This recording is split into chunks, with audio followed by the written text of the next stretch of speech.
Sup guys, it's your boy Justin. Today I'm reviewing The Bride with White Hair. It's a 1993 action adventure fantasy film. It's directed by Ronny Yu, starring Bridgitte Lin, Leslie Cheung, Francis Ng, Elaine Liu, and Kit Yang Lam. Right? So this is a Wuxia film, which is, for people who don't know what Wuxia is, Wuxia is Chinese fantasy films, right? And it's November, and if people don't know, November is like fantasy month on our channel. Like November is the time of the year where I like to sit down, read fantasy novels, watch fantasy films, and we're going to review some fantasy comics, right? We're not technically officially doing Fantasy Month because I'm going to be doing other stuff too. But, I just thought, hey, it's November. I'm going to watch some fantasy stuff, right? So, I first heard of this film from watching the 2008 film Forbidden Kingdom, which is like the famous Jet Li Jackie Chan crossover movie where it's like basically about some New York kid gets bullied, and I forget how, but he's like a huge kung fu fan, and he gets teleported to like a fantasy world, and one of his favorite fantasy films, kung fu movies, was this one, Bride with White Hair, which they even talked about this film on the commentary, and how they referenced that one of the villains in that movie has white hair because of the main character of this film. One of the main characters of this film.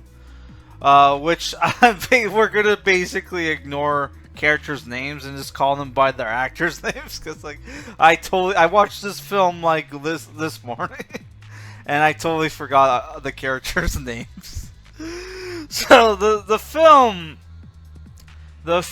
is about I think his name is Che Yi Hang, who was an orphan who grew up at Wu-Tang Temple to become and was groomed by the chief to become the new head of Wu-Tang clan, which is like, the eight clans are under the direct authority of the emperor, right? And they're basically like an order of warriors slash knights who like to protect the empire, right?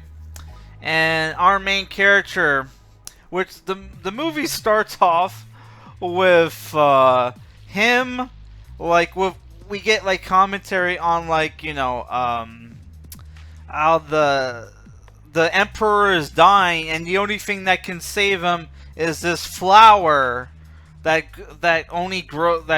this magic flower that only grows in this icy landscape, right? And like the emperor sent like a general and some warriors to go and get it, right? And they encounter our main character, Chi Yi Hong, right, who's guarding the flower, right? And he's been there for over 10 years. And the soldiers, hey, can we have the flower? The emperor needs it. And he's like, you cannot. It's like, who's more important to the general? And they attack, and he kills them all. And he says, a woman, right? And we get flashbacks to him as a kid, right, growing up at Wu-Tang Temple, right? As a kid, he tried to, his shifu, his master, told him, be chivalrous. So he decides, as a kid, to save a baby lamb from being butchered, right? Only to be attacked by wolves. And like, there's a funny scene where the kid went to a lot of trouble to save the lamb, and there's a point where he's getting chased by the wolves that he wants to abandon the lamb to save himself, but he doesn't, and he ends up getting saved by this little girl who's called the Wolf Girl, and she was raised by the wolves, so she somehow has magic powers over them, right? And after that, our character grows up to be the best warrior at Wu-Tang Clan. Best warrior at Wu-Tang Clan, but he's kind of like a hot shot, like he doesn't follow the rules, right? He gets in fights with the other he gets in fights with the other clans, right? And like the daughter of the vice, the second in command of Wu-Tang, has a thing for him, but he doesn't have a thing for her, right? Which plays into later. And the main conflict of the film is that there's this cult run by these two conjoined twins, which is a guy and a girl, who are fucking witches or some fucking shit, who have magical powers, and they used to be part of Wu-Tang Clan, but they were exiled, right? And they started this cult, and they want to kill everybody at Wu-Tang Clan. And their chief enforcer is Bridgitte Lin, who is the grown-up wolf girl, who wears all white and has a fucking bullwhip that she can cut people in half with. The special effects in the movie, and even the cinematography, is just like a lot of early 90s Wuxia movies, where they're very bloody, very gory, but the gore effects are kind of goofy, right? And you see there's a scene in the movie where peasants steal, starving peasants steal like army rations, right? And the army shows up, kills all the villagers, and it's pretty brutal. And she shows up and kills everybody, right? There's a scene where like one of the soldiers like, you fucking bitch, I'll cut you in 8 pieces, right? And she takes her whip and and whips him into fucking pieces, right? And she's like, exactly 8 pieces. It's like lots of fucking dumb lines in the movie, right? Dumb shit like that. Yeah, the movie, there's like really weird comedic lines for a movie that plays itself so fucking serious, right? It's insane. But yeah, the major conflict of the movie is that our main character, Chi Yi Hang, recognizes the wolf, sorry, the cult's enforcer as Wolf Girl, and falls in love with her, but like the Wu-Tang is ordered to go out and wipe out the cult. So you have this like Romeo and Juliet, Hatfield McCoy thing going on, and our characters fall in love, and they decide to both leave their perspective groups or whatever, respective groups, whatever, and run off and be happy, right? But the cult leaders of the cult leaders, not too happy about Wolf Girl leaving, especially since the male counterpart of the cult, the conjoined cult leader, is in love with Wolf Girl, even though they adopted her when she was a kid. So it's kind of fucking creepy, right? Which there's nudity in the film, by the way. Yeah. So what I don't want to spoil the whole movie, but I really enjoyed the movie, which is why I want to spoil it. But yeah, the movie is it has this kind of like tragic, Greek tragedy thing going on. Right.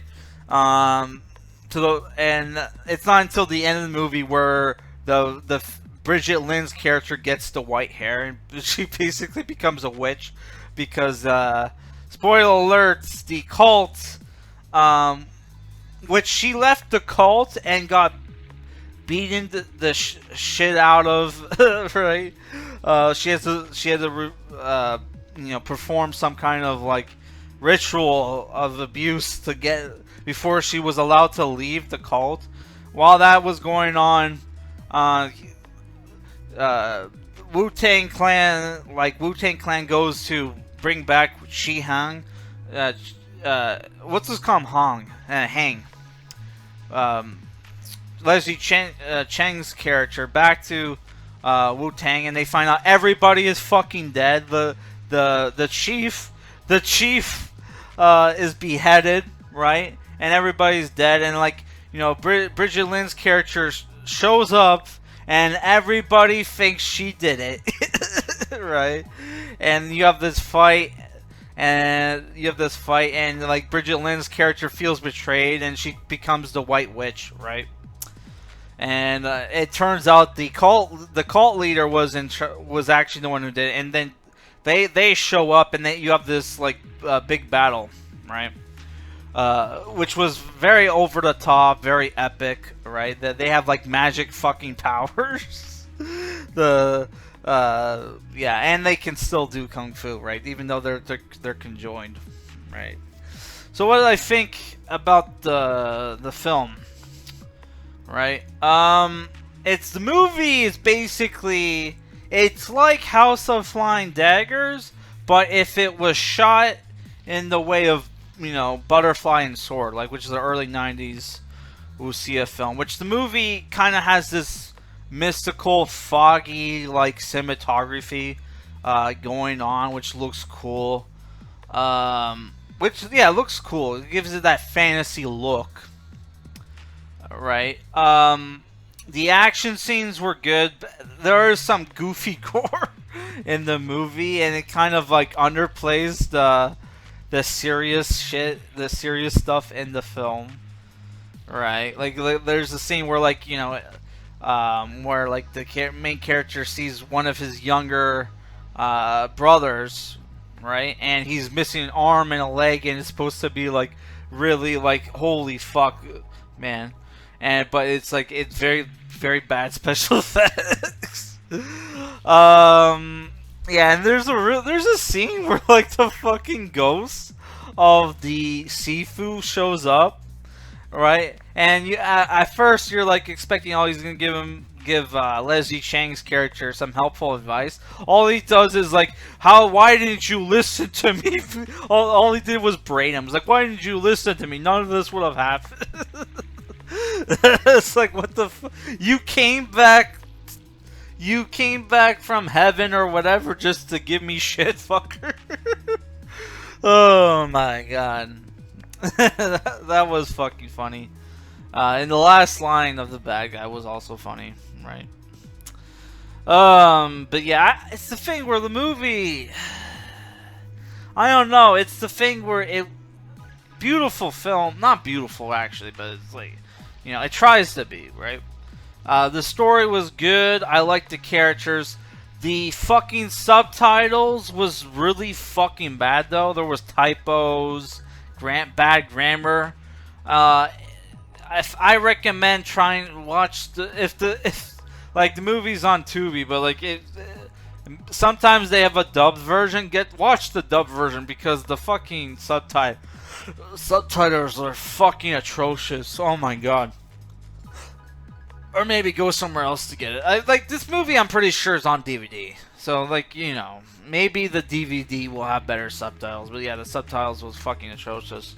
I did think Leslie Cheung was miscast. As Chili Hang, but he did a good job. I still think the best Wuxia film he did was the what was it called? The Promise? Let me look it up. Not The Promise, sorry, The Ashes of Time Redux. Which is probably one of my favorite Wuxia films, even though it's just a collection of stories with one character, Leslie Cheung, narrating the film. But yeah, if I were to give this movie a rating, I would say it's definitely a 7 out of 10. But I would say only watch it if you're a fan of 90s Kung Fu Wuxia films. If not, maybe check out the trailer. But I thought it was a good movie.